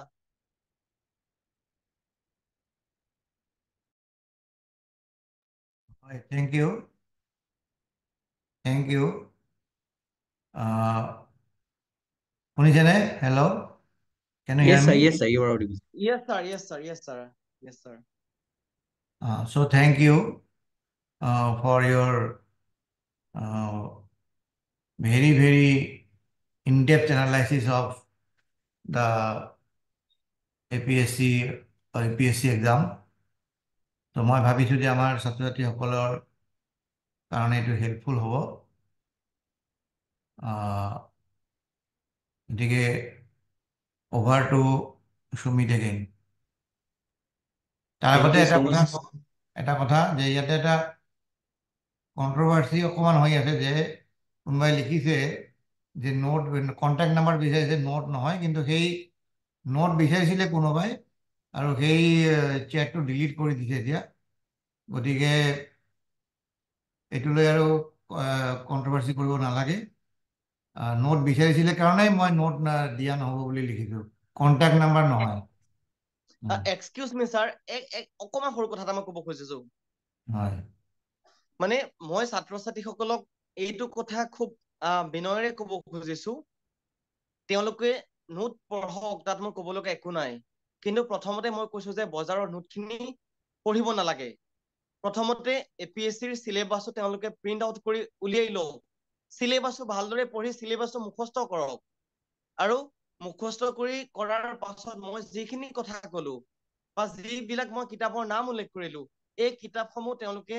কিনি পঢ়ক যদি তেওঁলোকে এফৰ্ড কৰিব পাৰে বা যদি তেওঁলোকে নোৱাৰে কাৰোবাৰ সহায়ত হ'লেও বা আপোনাৰ কলেজত যিহেতু লাইব্ৰেৰী আছে এই লাইব্ৰেৰীত যদি এই কিতাপসমূহ উপলব্ধ হয় এই কিতাপসমূহ পঢ়ি তেওঁলোকে প্ৰতিটো বিষয়ৰ ওপৰত কিছুমান কনচেপ্ট বা অৱধাৰণা তেওঁলোকে ভালদৰে আয়ত্ত কৰি লওক যেতিয়া তেওঁলোকে ভাবিব যে হয় মই এইখিনি বস্তু বুজিলো এতিয়া এটলিষ্ট মই নোটছ পঢ়িব পৰা হৈ গলো তেতিয়াহে তেওঁলোকে নোটছখিনি পঢ়িব পাৰিব কিন্তু প্ৰথমতে বজাৰৰ নোটছ পঢ়ি প্ৰিপাৰেচন কৰিব নালাগে সেইখিনি কথাই মই ক'ব খুজিছো ধন্যবাদ ছাৰ ইয়াতে কিছু ষ্টুডেণ্ট আছে যিসকল আমাৰ চিভিল সাৰ্ভিস ষ্টাডি চেণ্টাৰৰ ৰেগুলাৰ সদস্য হয় তেওঁলোকক মই দেখা পাই আছো আৰু আপোনাক এটা কথা জনাবলৈ পাই সুখী হ'ম যে ধুবুৰীৰ ডেপুটি কমিশনাৰে ডিষ্ট্ৰিক্ট কমিশনাৰে একচুৱেলি এই ষ্টুডেণ্টখিনিক 100খন কিতাপ 100জনক 100খন আপোনাৰ এই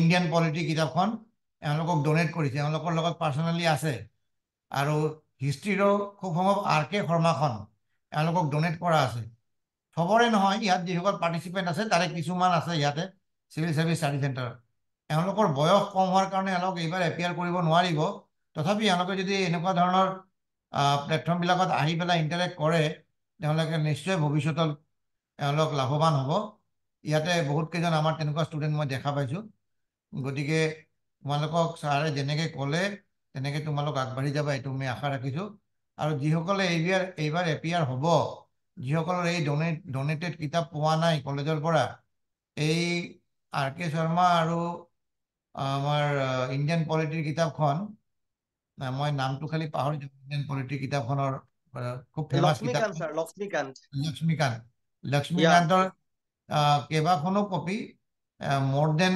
30-40 কপি আমাৰ লাইব্ৰেৰীত আছে গতিকে ইউ কেন কাম এণ্ড ৰিড আমাৰ চিভিল সাৰ্ভিস ষ্টাডি চেণ্টাৰতো আছে আৰু কলেজ লাইব্ৰেৰীতো আছে তো তোমালোকে আহি ইয়াতে বহি পঢ়িব পৰা civil service study centre is open for all কলেজৰ ষ্টুডেণ্ট নহ'লেও আমি অপেন কৰি দিব পাৰিম খালি মোৰ তাত এখন এপ্লিকেশ্যন দিব লাগিব যদি কোনোবাই ইয়াতে পঢ়া শুনা কৰিব বিচাৰে we will help him or her thank you Hazarika thank you so much sir and always welcome Sumit Yes, over sir. to you Over to you. So thank you, Mr. Ashim Kumar Hajorika. It was really a informative and delightful session. Now I would like to request Bhrigunath sir to please give here the vote of thanks. Over to you, Bhrigu sir.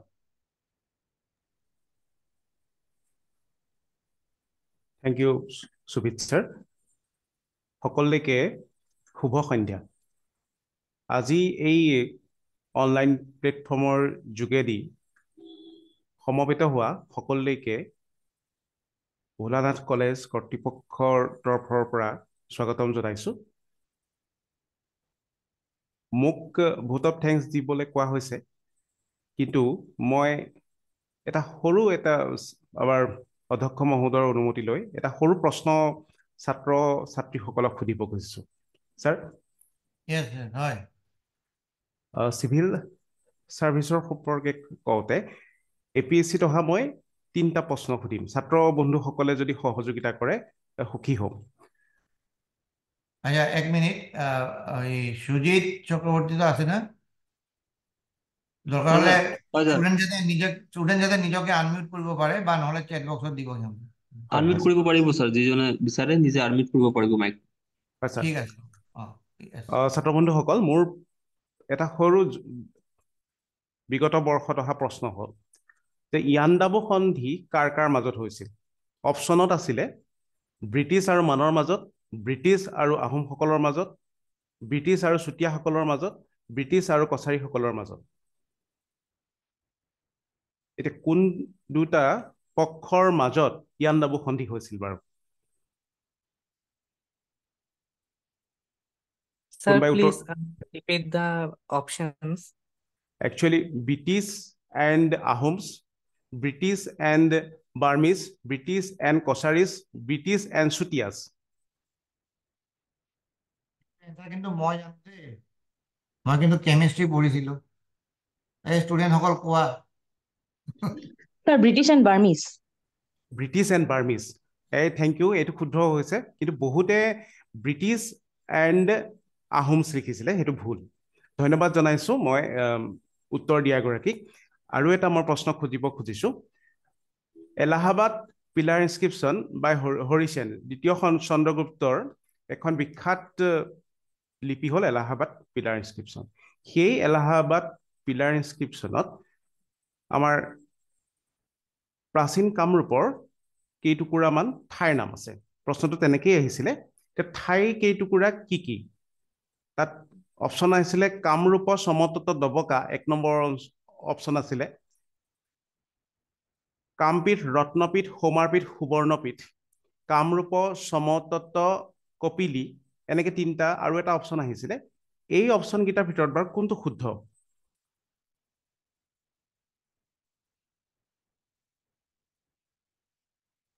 Sir, can you please repeat? Yes. Allahabad pillar ইনস্ক্ৰিপশ্যনত প্ৰাচীন কামৰূপৰ সম্পৰ্কে কেইটামান line আছে। 1 number অপশ্যনটো হ'ল কামৰূপ সমতট দবকা, কামৰূপ সমতট দবকা। নেক্সটটো হ'ল Kamarupa Samatata Kapili. Third one Kamapitha, Ratnapitha, Suvarnapitha and Saumarpitha. কোনটো হ'ব বাৰু? Sir, I don't know exactly, but sir, I think Davaka. Yes, Davaka. Kamrupa Samotata Davaka is the right answer. গতিকে হয়, আপুনি কিবা ক'ব খুজিছিলে?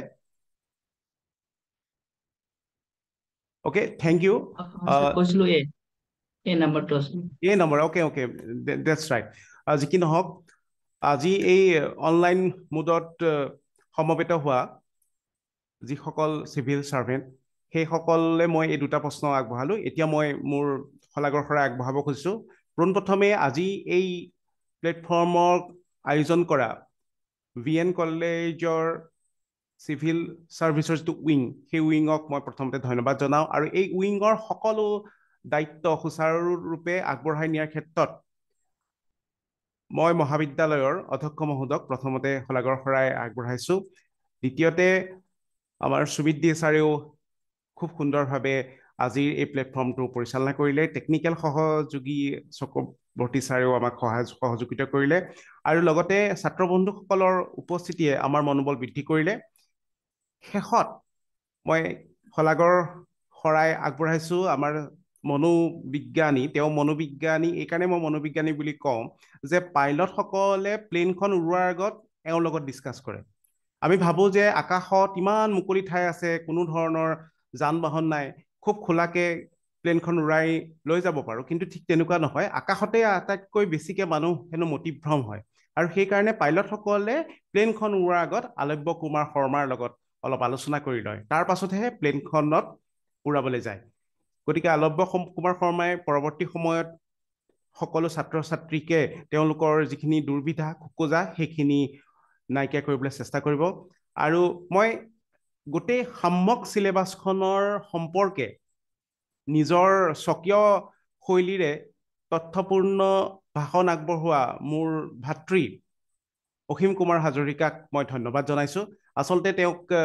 আমি নিজৰ সদস্য হিচাপে সকলোৱে পাই থাকিম গতিকে পৰৱৰ্তী সময়তো যাতে অসীমক আমি এইদৰে বক্তৃতা দি আমাক সহযোগিতা আগবঢ়াই সেই আশা ৰাখিলোঁ মই ছাত্ৰ বন্ধুসকলক এটা কথা এইখিনিতে দেখুৱাব খুজিছোঁ অসীমে যথেষ্ট কষ্ট কৰি সকলোবিলাক ছাবজেক্ট অধ্যয়ন কৰি এই পৰ্যায়টো পাইছিলেহি তেওঁ মাত্ৰ এটা শিতানেই চিলেক্ট কৰিলে তেওঁক মই কৈছিলোঁ যে বাকী কেইটামান শিতানো চিলেক্ট কৰিবলৈ কৈছিলোঁ কিন্তু তেওঁ অকল প্ৰশাসনিক সেৱাত APS-টো চিলেক্ট কৰিলে কাৰণে তেওঁ এইবাৰ হয়তো নাপালে যদি বেলেগ কিবা এটা সেৱা চিলেক্ট কৰিলেহেঁতেন তেওঁ নিশ্চয় পালেহেঁতেন মই এইখিনিতে অধ্যক্ষ মহোদয়ৰ অনুমতি লৈ মাত্ৰ এটা বস্তু দেখুৱাব খুজিছোঁ আমাৰ অসীম কুমাৰ হাজৰিকাই প্ৰস্তুত কৰা কিছুমান টোকা অসীম কুমাৰ হাজৰিকাই মই এনেকৈ হয়তো মিৰৰ হৈ যাব মই দেখুৱালে এইখন তেওঁৰ টোকা বনাইছে এখন বহি বনাইছিলে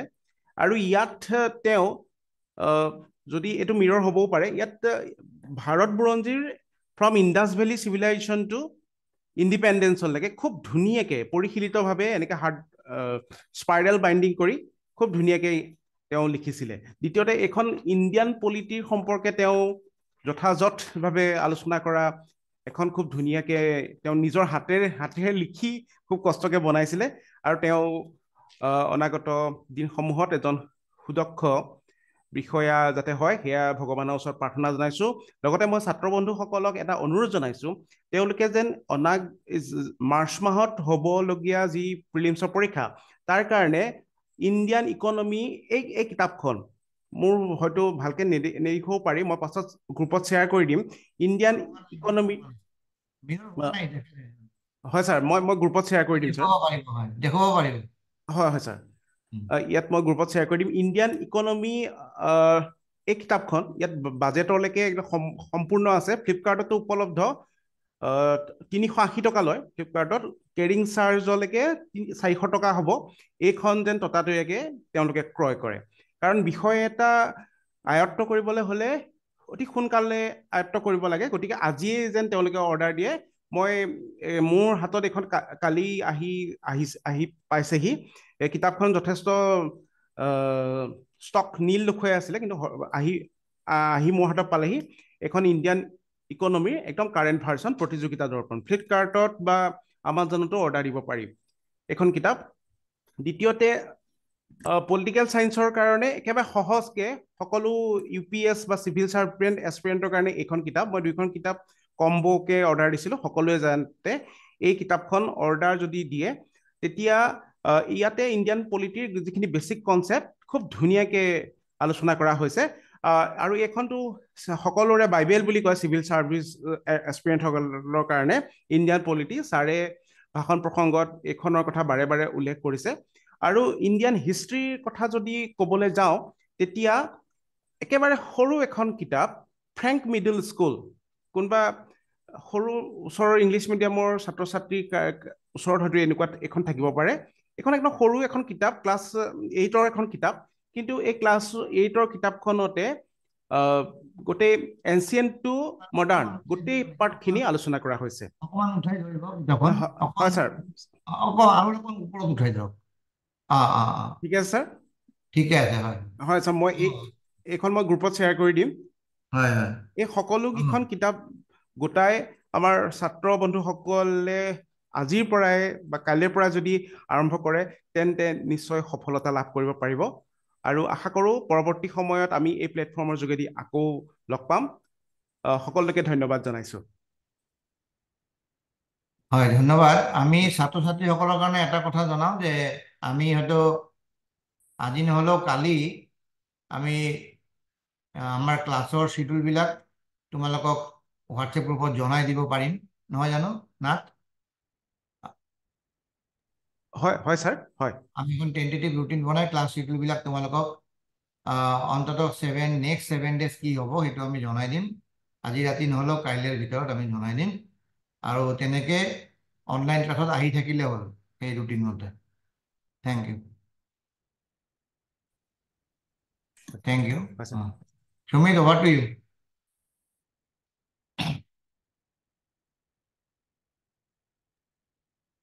So with this, the program is over. So candidates may leave.